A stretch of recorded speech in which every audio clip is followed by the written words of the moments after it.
김경환 목사님의 설교 적그리스도의 표 666 때문에 걱정하십니까가 책자로 발간되었습니다. 원하시는 분은 지금 문의하시기 바랍니다. 오늘은 30번째로 박호정 목사에 대해서 평론을 하고자 합니다. 저희들이 이 30번째를 맞으면서 한국 목사들의 평론을 하는데 이것을 그 개인을 공격하려고 인신공격하려고 하는 것이 아니고 한국 교회가 올바른 말씀으로 올바른 교리로 올바르게 사역을 하라는 뜻에서 저희들이 이 평론 시간을 갖는 것이고, 또 믿음이 같은 형제자매들에게는 이런 잘못된 그런 교리로 잘못 나가는 길을 막기 위해서 저희들이 이 말씀 시간을 갖는 것입니다. 30번째 박호정 목사, 더 크로스 처치, 코리아 하우스 오브 프레이어, 한국 기도의 집, K-합이라고 그러는 거죠. 그 유명한 장경동, 윤석전, 김장환, 이동원 목사 소속인 기독교 한국 침례회라는 것입니다. 이 교회 개척한 지 13년 차로 알고 있고, 그 전 10년간은 세계 추수 선교회와 와그너 리더십 연구소 한국 본부인 하비스트 샤론 교회 담임 목사였습니다. 이 하비스트 샤론 교회는 신사도 개혁 운동의 창시자격인 피터 와그너 중 12명의 사도가 있었는데 그 중 한 명이 바로 안제호 목사, 채안이라는 사람이죠. 이 가명으로 신사도 12신사도를 부를 때 그 12신사도의 한 명인 것입니다. 그 LA에 있죠. 하비스트 락 처치, 지금 LA에 있는 그런 하비스트 락 처치의 바로 그런 지부격인 것입니다. 이 교회 담임 목사였습니다. 10년간 신사도 개혁 운동을 했던 거죠. 지금은 자기가 안 하고 홍정식 목사가 이것을 이끌고 있습니다. 유튜브 구독자 수 56,000명. 한국 기도의 집은 국제 기도의 집 아이합의 지부 정도로 보이는 것입니다. 25번째 평론한 벤자민 오 목사 때 아이합 실체에 대해서 제가 말씀드렸듯이 이 신사도 운동가였던 마이크 비클에 의해서 설립된 이 기구는 미국 캔사스 시티에 본부를 두고 있고 한국인 사역부도 두고 있는 것입니다. 그래서 K합은 아이합의 집으로 보고 있는 것입니다. 그 증거로는 24시간 365일 쉬지 않고 하는 기도 예배, 24/7, 24/7이라는 용어로 쓰죠. 이것은 지금 많은 상점에서도 이것을 사용하고 있습니다. 24/7. 이것은 365일 24시간 그 가게를 연다는 뜻인 것입니다. 교회가 이렇다는 것입니다. 지금 두 번째, 다윗의 장막에 영을 지닌 24시간 기도 운동이란 목표가 똑같습니다. 타이틀이 똑같습니다. 세 번째, 21일 금식기도 다니엘 기도회를 운영하고 권장하고 있습니다. 이런 교회 한국에 지금 많죠. 네 번째, 자기들이 만든 곡으로 새 노래로 락 스타일의 찬양을 오래 하는 것입니다. 똑같습니다. 다섯 번째로 오순절 출신인 마이크 비클의 성령 은사 운동을 지지한다고 하는 것입니다. 똑같습니다. 여섯 번째, 기도 7가지 영적 주제들이 거의 똑같습니다. 월화수목금토일 하루에 요일별로 기도 제목이 있는 것입니다. 경제에 대해서, 나라에 대해서, 다음 세대에 대해서, 문화에 대해서 이런 식으로 7가지가 똑같습니다. 일곱 번째, 마이크 비클이 직통 계시하는 신사도 운동의 창시자급인데 아이합이 잘 나가고 그 신사도 운동이 이단시하고 있으니까 자기는 거기서 신사도 운동을 반대한다고 빠져나왔습니다. 똑같이 10년 동안 신사도 안수받고 직통 계시 신사도 운동을 하던 박호정 목사도 지금에 와서야 이 신사도 운동이 잘못됐다고 하면서 회개한다고 하고 있습니다. 신사도 그러면서 회개 내용을 보겠습니다. 2018년에 회개를 했습니다. 신사도 운동의 핵심은 사도와 선지자의 직임을 구체적으로 인정하는 것이고 교회의 최고 권위를 사도에 두는 것인데 자기가 그랬다고 회개한다고. 그러나 그는 오순절주의나 은사주의 운동이 신사도 운동은 아니라고 성령 은사 운동은 인정해야 한다고 말을 하고 있는 것입니다. 신사도 운동이 은사주의 운동에서 출발된 것을 모르고 있는 것인가 봅니다. 신사도 운동은 초대교회의 회복을 꿈꾸는 것은 문제가 될 수 없으므로 신사도라는 말은 잘못됐어도 신사도적은 괜찮다. 그래서 신사도적 사역을 한다. 이런 얘기를 하고 있습니다. 2018년 회개한 후에도 신사도 운동가들 6번째 평론한 브라이언 박, 7번째 평론한 데이비드 차, 캄 선교회죠. 로렌 커닝햄, 예수 전도단의 로렌 커닝햄, 좀 이따 말씀드리겠습니다. 순회 선교단의 김용희 목사, 이런 사람들과 책도 같이 쓰고 같이 사역을 하고 있습니다. 신사도 운동을 그만뒀다는 얘기는 거짓말인 거죠.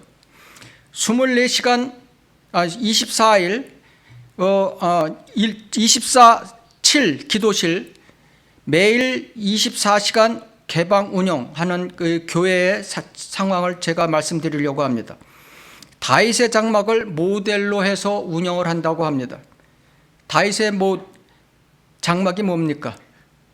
제1 솔로몬 성전, 그것은 멸망했습니다. 죄로 인해서. 제2 수룹바벨 성전, 죄로 인해서 역시 무너졌습니다. 다윗의 장막은 주님 오시기 전 구약의 율법하에 있던 성전인 것입니다. 교회 시대의 성전은 그리스도인 자신인 것입니다. 다윗의 장막 시절 24시간 불과 향을 피우고 기도하던 제사장이 그렇게 하던 기도의 집이 이제는 필요 없는 때인 것입니다. 5종류의 기도 예배가 더 크로스 철치에 존재한다고 합니다. 그 첫 번째를 보면 하프와 볼의 중보 기도, 중보 예배, 찬양하는 기도, 기도하는 찬양. 그래서 이 하프는 찬양을 뜻하는 것이고 볼은 기도를 뜻한다고 하고 있습니다. 그러면서 계시록 5장 8절 9절을 대고 있습니다. 그가 책을 취하니 네 짐승과 24 장로가 각자 하프와 향으로 가득한 금호리병들을 가지고 그 어린 양 앞에 엎드렸으니 그 향은 성도의 기도가 그들이 새 노래를 부르며라고 이렇게 나가고 있습니다. 대환란 때 상황을 지금 얘기하고 있는 것이죠. 기도 인도자가 말씀으로 기도하는 응답을 싱어들이 예언적 노래로 새 노래로 화답합니다. 이 장면을 보면은 나와서 어떤 사람이 기도를 합니다. 그러면은 그 기도가 끝나면은 뒤에서 보컬 그룹 같은 싱어들이 기타 치며 전자올간 치며 드럼 치며 싱어만 하는 사람은 싱어 둘이 노래를 부릅니다. 그것이 예언적인 새 노래라고 하는 것입니다. 회중은 그것에 응답해서 찬양을 똑같이 부를 수도 있고 아니면 방언과 영으로 즉흥적인 자기 새 노래를 그 마음대로 부를 수 있는 것입니다. 인도자가 회중에게 예언적 행동을 요청하면은 나와서 짧게 선포를 합니다. 10초 내지 15초. 자기가 즉흥적인 감동을 받은 것을 선포합니다. 그것을 속사포 기도라고 걔네들은 명령하고 있습니다. 속사포 기도. 좀 이따 제가 말씀드리겠습니다. 이외에 소그룹 기도, 치유 기도도 하고 있습니다. 아픈 사람 손 드세요 하면은 누구 손 들면 거기에 몰려와서 다 기도해 주는 것. 두 번째, 하프와 볼의 말씀 예배. 비슷한 거야 이것도. 임재적 예배. 세 번째. 네 번째, 맑은 물소리와 부르짖는 기도. 이것을 계시록 19장 6절을 인용해서 이 기도를 한다고 합니다. 내가 들으니 큰 무리의 음성 같고 많은 물소리 같으며 굉장한 천둥 소리 같은 때 말하기를 할렐루야 전능하신 주 하나님께서 통치하시는도다. 계시록 19장에 나오는 전능하신 하나님의 보호자에서 나오는 말씀인 것입니다. 교인들이 모여서 하는 기도 소리하고는 틀린 것입니다. 이것을 인용 구절로 대고 있고 통성 기도로 부르짖고 기도하는 시간이라고 하는 것입니다. 하나님께서 큰 소리로 기도하면 들으시고 작은 소리로 기도하면 안 들으시는 하나님이십니까? 마태복음 8장, 누가복음 8장에 보면 큰 소리로 부르짖는 존재가 그 정체가 누구인지 한번 찾아보십시오. 자, 성경적으로 저희가 반론하겠습니다. 마태복음 6장 5절에서 7절을 저희가 찾겠습니다. 마태복음 6장 5절. 마태복음 6장 5절에서 7절. 제가 봉독하겠습니다. 5절. 또 네가 기도할 때 위선자들 같이 되지 말라. 그들은 사람들에게 보이려고 회당 안에서와 길 모퉁이에 서서 기도하기를 좋아하느니라. 그러나 너는 기도할 때 너의 6절. 그러나 너는 기도할 때 너의 골방에 들어가 문을 닫고 은밀히 계신 내 아버지께 기도하라. 7절. 너희는 기도할 때 이교도들이 하는 것처럼 헛된 반복을 하지 말라. 이는 그들이 말을 많이 하여야 들으실 줄로 생각함이라. 이 구절은 대환란 때 성도들이 숨어서 기도하는 그런 것을 말하는 교리인 것입니다. 그러나 우리가 이 시대에 영적으로 교훈받을 수 있는 기도의 모습인 것입니다. 교회 시대는 디모데전서 2장 8절처럼 어느 장소에서나 공개적으로 할 수 있습니다. 그러나 기도는 방해받지 않는 장소라야 하는 것입니다. 주님께서도 요란한 곳을 피해 산과 들에서 주로 기도를 하셨습니다. 본문의 골방과 은밀히 뜻은 영적으로 아무런 방해를 받지 않고 단둘이 만나는 공간을 말하는 것입니다. 작은 골방만을 의미하는 것이 아닌 것입니다. 조용히 기도할 수 있는 곳이면 되는 것입니다. 더 크로스 철치 기도 모임 장면을 보면은 방언과 계속적인 음악, 통성기도, 서서 하는 산만한 예배, 이런 분위기에서는 기도가 방해를 받는 것입니다. 하나님은 인격자이신 것입니다. 기도는 하나님과의 대화임을 알아야 되는 것입니다. 시끄러운 데서 한번 대화해 보십시오. 거기로 자기네들이 새 노래, 뉴송이라고 하는 새 노래를 부른다고 하는데, 자기네들이 작사 작곡한 새 노래를 부른다고 하는데, 성경에 새 노래라는 단어는 9번 나오는 것입니다. 모두 천년 왕국 때 해당하는 것입니다. 시편 149편 1절. 너희는 주를 찬양하라. 새 노래로 주께 노래하며 성도들의 회중 가운데서 그를 찬송하라. 149편 그 후반부 5절 9절을 보면은 하나님께서 복수하시는 장면이 나오고 있습니다. 이것은 천년왕국 때 상황을 말을 하고 있는 것입니다.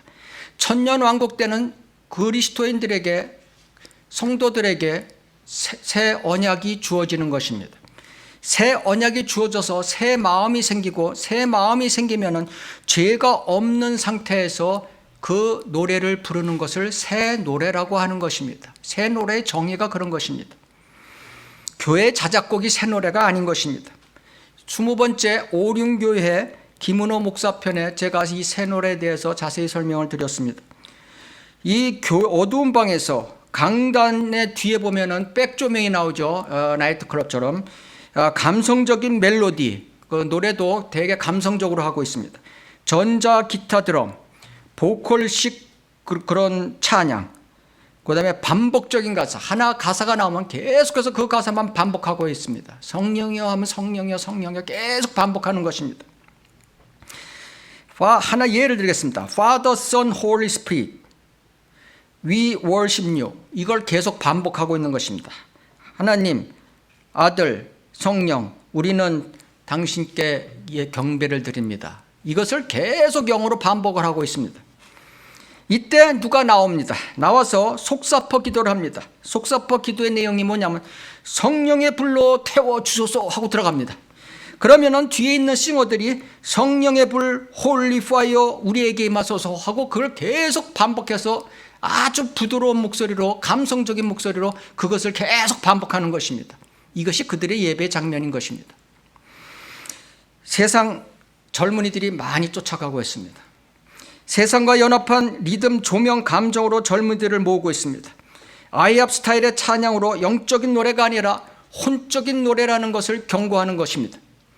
즉 혼적인 노래라는 것은 힐링으로 영적 체험을 하려는 힐송인 것입니다. 에베소서 2장 2절 세상 풍조를 따르지 마라. 고린도후서 2장 11절 사탄이 우리에게 유익을 취하지 못하게 하라고 하나님께서 경고하고 계신 것입니다. 다음 타이틀은 하나님의 음성 듣기입니다. 설교 제목이 하나님의 음성 듣기. 음성 듣는 것과 성령의 은사가 사도행전에서 끝났다고 하는 것은 잘못이다. 하나님의 음성은 특별하게 한두 번 직접 귀에 들릴 수 있다. 신사도는 매일 들린다고 하던 사람이 이제 뒤로 빠진 거예요.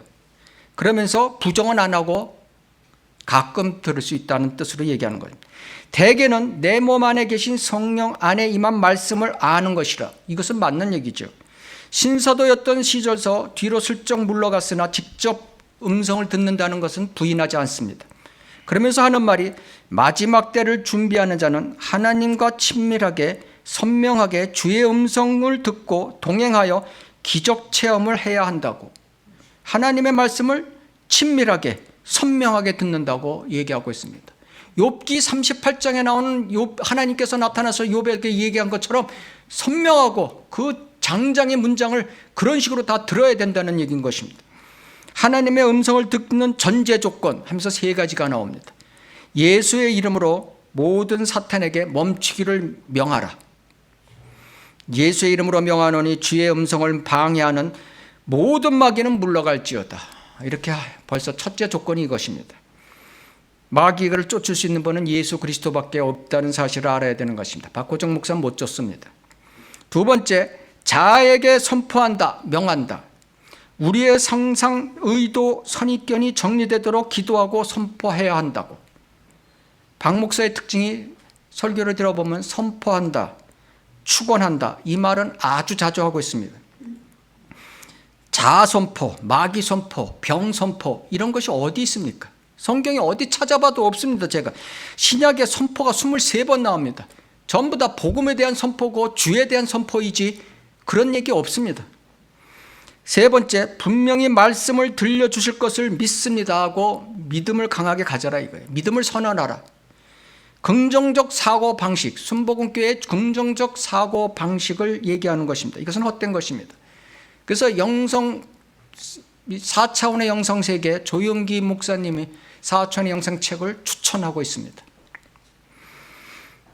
말씀이 다 있는데 뭘 분명히 들어달라는 겁니까? 이게 자기가 이 성령 안에서 임한 말씀을 이거 직접 귀에 듣지 않고 듣는다고 애써도 이것은 큐티를 억지로 적용하는 말씀 듣기랑 똑같은 것입니다. 음성을 듣는 방법, 지성소의 원리를 기억하면 된다고 성전 신학을 얘기하고 있습니다. 마당에 번제단과 물대야가 있으니까 그것을 통과하는 건 회개하는 것이다.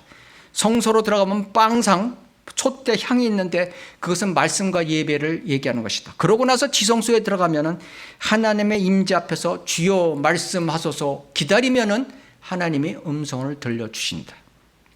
그러면서 얘기하는 것이 로렌 커닝햄을 얘기하고 있는 것입니다. 이 사람은 국제예수 전도단 YWAM, 이 사람이 하나님 정말 당신이십니까? 라는 책을 통해서 자기가 어떻게 이 국제예수 전도단을 만든 것을 얘기하고 있습니다. 이것은 전임 사역자만 16,000명에 해당하는 개신교 선교단체 중 가장 큰 데인 것입니다. 한국 선교사도 600명이 있습니다. 굉장한 데죠. 이 사람이 하나님의 일을 하겠다고 하나님께 음성을 들려달라고 기도를 했더니 하나님이 귀에서 어느 날 코나 하는 음성이 들렸다고 합니다. 코나가 하와이 섬의 이름인 것입니다. 그래서 그곳에다가 지금 선교센터를 짓고 지금 사역을 하고 있다는 것입니다. 무에서 유를 창조한 사람이라고 얘기하고 있는 것입니다. 로렌 커닝햄의 하나님의 음성을 듣는 삶, 페이지 13페이지를 보면 기도하는데 잃어버린 펜이 어디 있어요? 중요한 펜이 어디 있어요? 하나님께 기도하니까 하나님께서 사무실 화장실에 있다. 그래 가서 펜을 찾았다는 것입니다. 그러면서 로렌 커닝햄도 똑같이 직통 계시자였는데 지금에 와서 자기는 직통 계시를 안 한다고. 왜냐하면 주위 이 세상 장로교나 감리교나 침례교도 지금 직통 계시에 대해서는 이단시하고 있거든요. 그러니까 슬쩍 빠져나오는 거예요. 그렇지만 그 사람 행동해 봐서는 아니죠. 하나님의 말씀, 하나님이 말씀하시는 방법 6가지가 있는데 이 가중에 2 내지 3가지로 나타난다고 하는 것입니다. 한마디로 하나님은 스테로식 선명하게 인치듯이 확실히 알아듣게 말씀하신다고. 내 몸 안에 성령이 안에 임한 말씀이 이렇게 할 수 있습니까? 우리가 말씀 묵상 통해서 이렇게 할 수 있습니까? 없죠. 이건 직접 직통 계시를 얘기하는 거예요. 첫째, 하나님은 공동체 교회에게 말씀하신다. 내 영 안에 착상시키신다. 기도원처럼 기사와 표적으로 말씀하신다. 꿈과 소리와 환상으로 만나주신다. 사도와 선지자 위에 말씀하신다. 성령님에 의해 성경으로 말씀하신다. 여기서 세 가지는 맞고 세 가지는 틀린 거죠. 자, 성경적 반론을 하겠습니다. 성경 말씀이 하나님의 음성을 듣는 것이다. 하나님과 전 친밀히 대화하는 호흡인 것이다. 이것이 성경적인 것입니다. 하나님의 말씀이 하나님의 음성을 듣는 것이다. 그죠? 예. 하나님과 친밀히 대화하는 호흡하는 것이 두 가지가 있는데 하나는 기도와 하나는 말씀인 것입니다. 말씀은 호흡에서 하나님과의 호흡에서 우리가 들이쉬는 쉼이고 기도는 내쉬는 쉼인 것입니다. 그래서 말씀이 하나님의 음성이 되는 것이고 기도가 내 음성이 되는 것입니다. 요한복음 1장 1절 태초에 말씀이 계셨고 그 말씀이 하나님과 함께 계셨으니 그 말씀은 하나님이셨느니라. 말씀이 하나님이시라고 분명히 말씀하고 계시죠. 성경이 완성된 뒤로는 구약시대와 달리 하나님께서 말씀이라는 수단을 통해서 자신을 나타내는 것입니다. 갈라디아서 3장 8절을 보면은 성경은 하나님께서 이방인들을 믿음으로 말미암아 의롭게 하심을 미리 보고 먼저 아브라함에게 복음 전파하시기를 네 안에서 모든 민족이 복을 받으리라고 하였느니라. 이렇게 되어 있습니다. 성경은 하나님께서 이렇게 말씀하고 계십니다. 이 창세기 12장 3절을 말씀하고 계신 것이죠. 네 안에서 모든 민족이 복을 받으리라. 모세가 모세 오경을 쓴 때가 BC 기원전 1500년경이고 이 지금 아브라함의 상태는 기원전 1900년경인 것입니다. 그래서 400년이 차이가 있는 거죠. 앞선 거죠. 근데 성경이 말씀하신다. 이렇게 얘기를 하고 있는 거죠. 성경은 하나님이라는 뜻이죠. 로마서 9장 17절에 보면 성경이 파라오에게 말하기를 이렇게 말씀하고 계십니다. 즉 성경 말씀은 하나님이시고 하나님의 인격성으로 우리에게 말씀하고 계시는 것입니다. 구약시대처럼 직통계시나 선지자를 통한 말씀의 시대는 지나갔고 지금 성경 말씀으로만 우리들을 보이지 않는 영적인 하나님의 나라로 이끄시는 침묵의 시대라는 것을 알아야 되는 것입니다. 또 하나 하나님의 나라의 복음 마태복음 4장을 들고 나옵니다.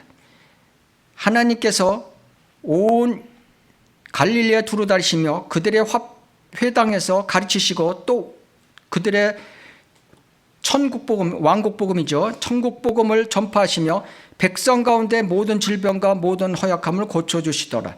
그의 명성이 온 시리아로 퍼져 모든 병든 자, 즉 갖가지 질병과 통증으로 고통받는 자들, 마귀에게 사로잡힌 자들, 정신병자들, 중풍병자들을 그에게 데려오니 그들을 고쳐주시더라. 이것을 얘기하면서 설교가 하나님의 나라의 복음인 천국 복음에 대한 것이라고. 하나님의 나라의 복음인 천국, 하나님의 나라가 전파되니 사망, 질병이 치유되고 하는데 요새 교회들은 이런 것이 이런 기능이 약해져 있다고. 우리 교회는 6년 차인데 그동안 많은 기적들을 경험했다고. 하나님의 나라의 특징은 실제적인 구속이 일어나는 것이라고. 도대체 이 박 목사의 설교를 들으면 하나님의 나라와 천국을 구분 못하고 우왕좌왕하고 있는 것입니다. 하나님의 나라에 쓸 자리에 천국을 쓰고 천국 자리를 쓸 자리에 하나님의 나라를 쓰고 은혜 복음과 천국 복음을 구분 못하고 왔다 갔다 하는 상태인 것입니다. 몇 번 말씀드렸지만 이것을 알아야 되는 것입니다. 제도교의 목사들이 거의 다 이 수준인 것입니다. 하나님의 나라, 킹덤 오브 갓, 천국, 킹덤 오브 헤븐, 이것을 구분할 줄 알아야 되는 것입니다.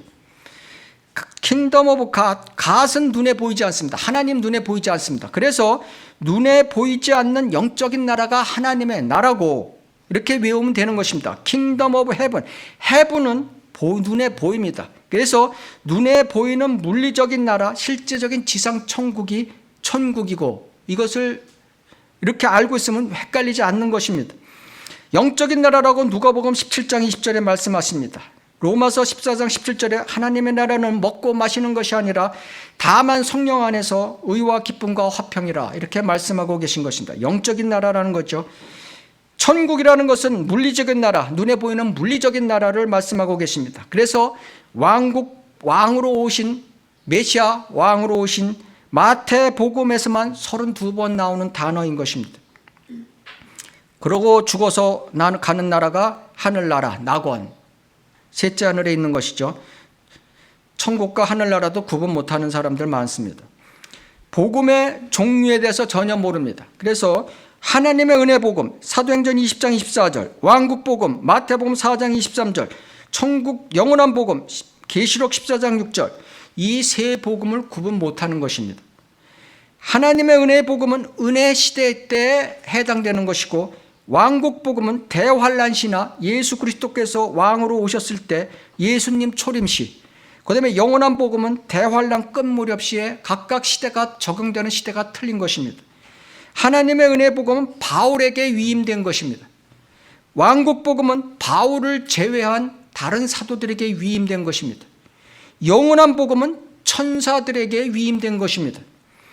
하나님의 은혜 복음은 유대인 이방인은 모두 믿음으로만 구원받는다는 것을 말씀하는 것이고, 왕국 복음은 유대인을 위한 것입니다. 유대인이 믿음과 행위가 동반돼야만 구원받는다는 것을 얘기하는 거고, 영원한 복음은 이방인을 위한 하나님의 심판을 얘기하는 것입니다. 박 목사는 도대체 천국 복음도 하나님의 은혜 복음도 모르고 그 적용되는 시기도 모르고 구원의 방법도 모르고 왔다 갔다 하는 것입니다.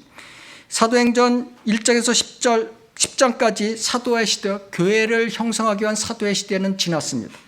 사도행전 11장 28절에서 성경이 완성되기 위한 선지자 시대는 끝났습니다. 지금은 목사의 시대인 것입니다.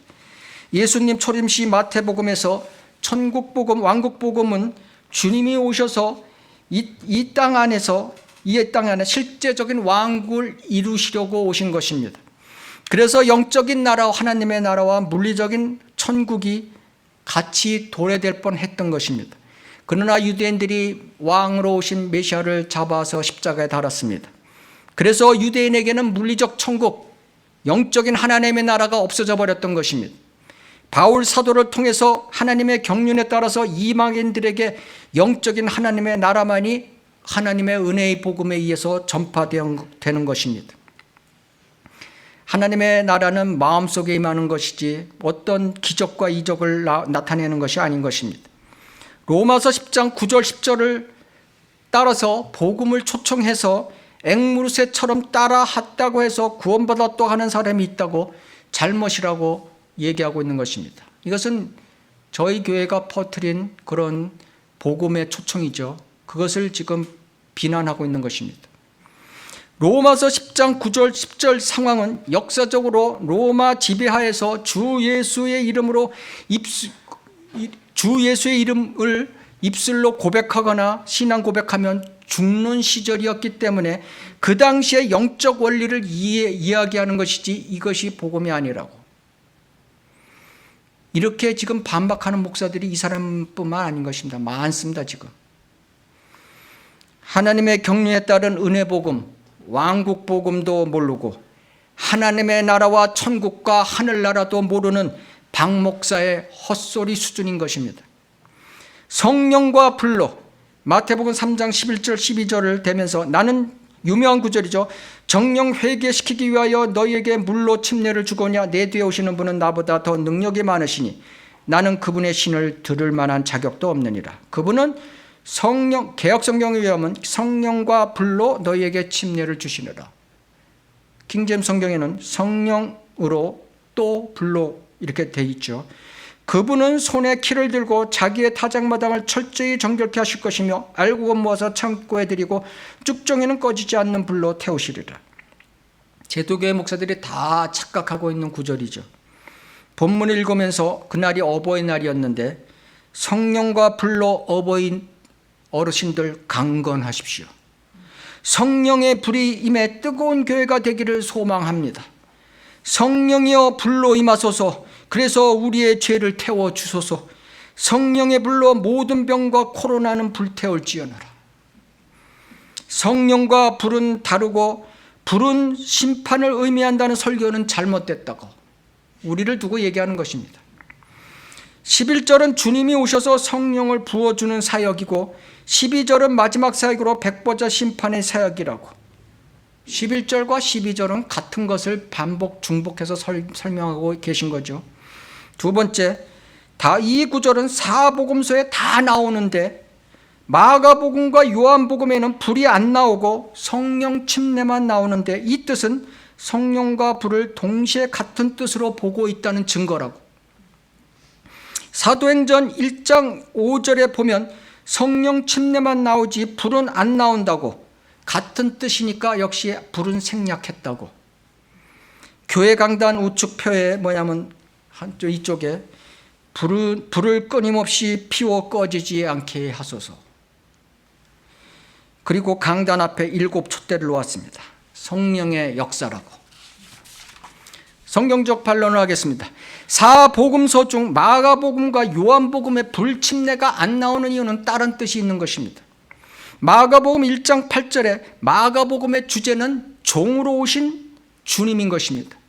마태복음의 주제는 왕으로 오신 주님인 것입니다. 심판은 왕만 할 수 있는 것입니다. 종은 심판을 할 수 없는 것입니다. 그래서 종은 일만 하는 것입니다. 그래서 마가복음에는 불침례가 심판이 안 나오는 것입니다. 요한복음 1장 33절 요한복음의 주제는 하나님의 신성으로 오신 주님을 말씀하고 계신 것입니다. 그 전 구절 32절을 보면 문맥상 침례인 요한이 주님을 침례 줄 때 성령께서 하늘로부터 내려와 주님 위에 머무시는 것을 보고 성령으로 침례 주시는 분이라고 요한이 그렇게 말을 한 것입니다. 하나님의 신성을 얘기하는 거죠. 그분은 예수님이고 그분은 성령이라는 뜻으로 얘기하는 것이죠. 그래서 뺀 것입니다. 사도행전 1장 5절에 불침례가 안 나오는 이유는 누가복음 3장 16절에는 같은 의사 누가가 썼고 사도행전 1장 5절도 누가가 썼는데 왜 사도행전 1장 5절에 불침례가 안 나오냐? 그 문맥을 보면 답이 나오는 것입니다. 주님이 부활하셔서 40일간 사도들에게 말씀하시는 장면인 것입니다. 사도행전 1장은 즉 구원받은 자에게 말씀하심으로 너희는 여러 날이 지나지 않아 성령으로 침례를 받으리라고 말씀하신 것입니다. 불침례는 그들에게 해당되지 않기 때문인 것입니다. 또 두 번째, 잘못된 성경인 개정판 성경으로 말씀을 해석해서 그런 것입니다. 잘못된 성경에는 성령과 불로로 되어 있고 올바른 성경에는 성령으로 또 불로로 되어 있기 때문인 것입니다. 또 네 번째, 성경에 불이라는 단어가 515번 나옵니다. 창세기 처음에 나오는 첫 언급의 법칙에서 처음 나온 것이 창세기 19장 24절. 그때 주께서 하늘에서 주께로부터 소돔과 고모라 위에 유황과 불을 비처럼 내리셨고, 심판을 얘기하고 있는 것이죠. 불이. 마지막에 불이 나오는 것이 계시록 21장 8절. 그러나 두려워하는 자들과 믿지 않는 자들과 가증스러운 자들과 살인자들과 음행하는 자들과 마술하는 자들과 우상 숭배하는 자들과 모든 거짓말하는 자들은 불과 유황이 타는 못에 참여하려니 이것이 둘째 사망이라. 심판을 말씀하고 계시죠. 성경서 대개 불은 심판과 징계를 의미하는 것입니다. 간혹 주님이 나타나심을 불로 입증하실 때가 있습니다. 출애굽기 13장 21절에 보면 주께서 구름기둥으로 불기둥으로 이스라엘 백성을 인도했죠. 그것은 성령의 예표가 아닌 것입니다. 백성을 인도하는 목적이지 그 불이 성령과 전혀 관계가 없는 것입니다. 성령과 관계가 있다면 그들은 구름이여 내리셔서 해야죠. 그죠? 그건 왜 안 하고 불만 따지고 있습니까? 한마디로 불 받으라 하는 것은 저주 받으라 하는 거나 똑같은 것을 알아야 되는 것입니다. 한국교회 부흥이 시작되었다고 합니다. 데이비드 차 선교사하고 친한데 아주 서로 왔다 갔다 하면서 설교를 하는데 두 교회가 똑같이 하고 있죠. 이제 마지막 때, 근데 주님의 이 교회의 부흥을 일으키고 있다. 코로나로 인해서 두 교회가 코로나 때문에 더 커진 교회입니다. 코로나로 인해서 하나님의 임재가 없이 지성적으로 머리로만 사역하던 대형 교회는 썰렁해지고 성령의 임재가 있는 더크로스 철치나 데이비드 차 교회는 같은 교회는 부흥이 되고 있다고. 부흥의 조건은 강력한 성령 운동으로 지성주의적에서 뜨거운 성령의 임재와 역사를 구해야 한다고. 성령의 불이 굳어지면 안 된다고. 이렇게 설교를 하고 있습니다. 박 목사요, 코로나가 끝나도 부흥은 절대 일어나지 않는다. 왜냐고? 성경의 부흥은 하나님의 말씀으로 된다고 나왔다. 히스기야 왕 때 열왕기하 18장, 요시야 왕 때 열왕기하 22장, 에스라 때 에스라서 7장, 바울 때 사도행전 19장, 전부 다 말씀이 융성할 때 부흥이 되는 걸로 나와 있습니다. 한국과 세상교회는 대부분이 라오디게아 시대 1881년을 기점으로 해서 병개된 성경이 나오는 시점을 기점으로 해서 이 마지막 라오디게아 시대를 맞고 있는 것입니다. 1933년 빌리 썬데이 이후 부흥은 끝났다고 러커만 목사님 말씀하고 계십니다. 마지막 시대라고 데이비드 차도 그렇고 박호종 목사도 그렇고 마지막이라고 굉장히 외치고 있습니다. 마지막 시대 때는 적은 수의 남은 자만의 시대인 것입니다. 부흥의 시대가 아닌 것입니다. 마지막 시대를 말씀하고 있는 디모데 전후서를 읽어보십시오. 거기에 부흥의 얘기가 나오는가? 성령은 박 목사가 구원받았다면 이미 내주에 계신 것입니다. 그러므로 성령 집회, 성령 받으라, 성령 운동하는 것은 잘못된 것이다. 더군다나 성령의 불을 받으면 부흥되는 것은 저주의 부활, 저주의 부흥인 것이다. 마지막 시대 때 마지막이라고 외치는 박 목사예요. 이 마지막에는 자기 교회 부흥, 한국 교회 부흥을 외치는 것이 아니라 한 사람의 혼이라도 이겨오는 하나님의 은혜의 복음을 전해야 되는 시대인 것입니다. 회개의 세 가지 원칙 설교를 하고 있습니다. 회개의 세 가지 원칙을 설교하면서 회개는 과정이 있다고, 이것을 착각해 자기가 회개했다고, 착각하는 교회가 많다고, 이 세 개의 과정이 다 돼야 회개된 것이라고, 그래야 하나님의 집이 되는 것이라고. 첫째, 바른 회개, 지적 부분의 회개로 죄를 죄로 알게 하는 반응. 두 번째 회개, 참된 회개, 의식적 변화, 실제적 변화가 일어나 열매 맺는 회개. 이것은 마태복음 5장 4절에 산상설교에 애통하는 자가 여기에 해당한다고. 세 번째, 깊은 회개, 감정, 의식 등에 숨겨져 있는 보이지 않는 것까지 드러내 버리는 반응. 이것은 마태복음 5장 8절에 산상설교에 마음이 깨끗한 자가 여기에 해당하는 것이라고. 진짜 회개에 구원받은 사람은 이 세 가지가 다 이루어진 사람이라고. 박 목사는 회개와 자백과 성령 충만과 성령의 열매를 모르고 혼합시키고 있습니다. 역시 하나님의 은혜의 복음과 천국 복음을 혼합시키듯이. 성경적 반론하겠습니다. 신약적 회개, 리펜트는 죄인으로 태어나 죄에 대하여 인정하고 나는 아무것도 할 수 없다는 마음으로 예수님께 의탁하는 것이 회개인 것입니다. 복음에 의한 회개는 구원과 관계되는 것이죠. 그래서 자백, 컴패션은 회개하고 구원받은 사람이 영적 생활을 위해 일상적인 죄들부터 자유함을 얻기 위해서 자기 자신에 대한 심판을 하는 것이 자백인 것입니다. 구원은 예수 그리스도를 구주로 시인하는 것이 회개고, 자백은 필요 없는 것입니다. 우리가 구원 얻는데 자백이 필요 없는 것입니다. 회개의 세 가지 원칙이 어디 있는가? 성경에 회개의 세 가지 원칙이 성경에 찾아봐도 없는 것이죠. 이것을 다 이루어야 구원을 받는 사람이라고, 열매 없는 회개는 참된 회개가 아니라고 말씀하시는데, 자, 십자가에 달린 강도가 열매가 있었습니까? 죄에 대한 회개만 있었습니다. 에티오피아 내시가 열매가 있었습니까? 단지 예수가 하나님의 아들인 것을 마음으로 믿었습니다. 즉 죄에 대한 회개만 있었을 뿐인 것입니다. 빌립보 간수가 마찬가지죠. 주 예수 그리스도를 믿어 구원에 이른 것이죠. 즉 죄에 대한 회개만 있었던 것입니다. 회개에 의해서 구원받은 후 주님과의 교제와 자유함을 얻기 위해서 하는 자백, 이것을 박 목사는 혼돈하고 있는 것입니다. 박 목사, 옛사람과 새사람의 치열한 영적 과정이 그리스도인의 인생 여정이라는 것을 아시는지, 박 목사의 말대로라면 육신적 그리스도인이란 말은 없어야 되는 것입니다. 그리스도인이란 말은 구원받은 성도를 뜻하는 것인데, 성경의 영적 그리스도인과 육신적 그리스도인의 뜻은 무엇인지, 나눈 이유가 무엇입니까? 박 목사의 말대로라면 구원받으면 이 세 가지 회개하면 하나님께서 원하시는 영적인 그리스도인이 된다는 것이다. 그렇지 못하면 지옥 간다는 것이죠. 결국 행위 구원을 주장하고 있는 것입니다.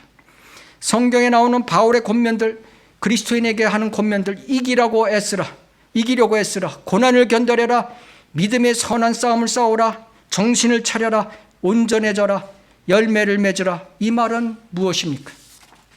결론을 말씀드리겠습니다. 이 교회 은혜 시대는 구약 시대와 예수님의 공생의 시대와 성경 완성 전 초대 사도 선지자 시대처럼 눈에 보이는 기사 이적 표적을 보여주던 눈에 보이는 실제적인 천국이 존재하는 시대가 아닌 것입니다. 눈에 보이지 않는 영적인 하나님의 나라만 임하는 하나님의 침묵의 시대인 것입니다. 이 시기는 하나님의 말씀으로만 인도하시는 시대인 것입니다. 그러나 아담의 성품을 지닌 인간들이 하나님께 대해서 배교가 1881년 이후 일어나서 말씀만으로 역사하시는 하나님의 경륜인 이 교회 침맥 시대를 못 이기고 은사주의로 종교적으로 벗어나고 있습니다. 이 아담의 두 성품을 제가 오늘 보고자 하는 것입니다. 이것을 의학적으로 감정과 운동신경 조절을 하는 신경절단 물질 두 가지를 예를 들어서 설명하고자 하는 것입니다. 첫째, 도파민형 인간. 도파민이라고 많이 들어보셨죠? 전도서 1장 8절을 찾겠습니다.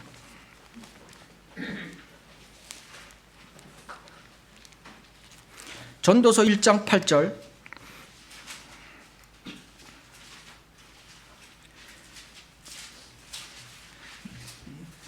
만물은 수고로 가득 찼으나 사람이 그것을 표현할 수 없으니 눈은 보는 것으로 만족하지 못하며 귀는 듣는 것으로 채워지지 않는도다.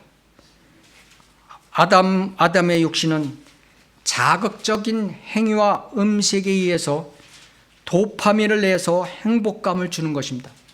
이 도파민이라는 것은 그래서 행복 호르몬이라고 세상 사람들은 얘기하고 있는 것입니다. 그러나 도파민이 분비되면 그것이 오래가는 것이 아니라 순간적으로 작용하는 것입니다. 그 순간을 계속 느끼기 위해서 인간들은 조금 더 하는 아담의 성품을 내뿜고 있는 것입니다. 이것이 도파민형 인간인 것입니다. 은사주의자들이 바로 여기에 해당하는 것입니다. 주여 주시옵소서, 주시옵소서. 선포합니다. 축원합니다. 기사와 이적을 주시옵소서. 하나님의 음성을 듣게 해주시옵소서. 더 자극적, 더 감성적 찬양을 불러대고 성령이여 임하게 해 주시옵소서. 이것이 도파민형 인간의 은사주의자들의 하는 것입니다. 이 도파민이 많이 분비되면 어떻게 되는 줄 아십니까? 과대망상, 강박증에 걸리는 것을 알아야 되는 것입니다. 정신병이 생기는 것입니다. 이런 은사주의자들 우리가 주위에서 많이 보지 않습니까? 두 번째, 세로토닌의 형 인간 성품. 세로토닌. 도파민과 세로토닌 우리가 많이 듣는 것입니다. 영양제도 나오고 약도 나오고 많이 나오죠. 로마서 10장 2절 3절을 찾겠습니다.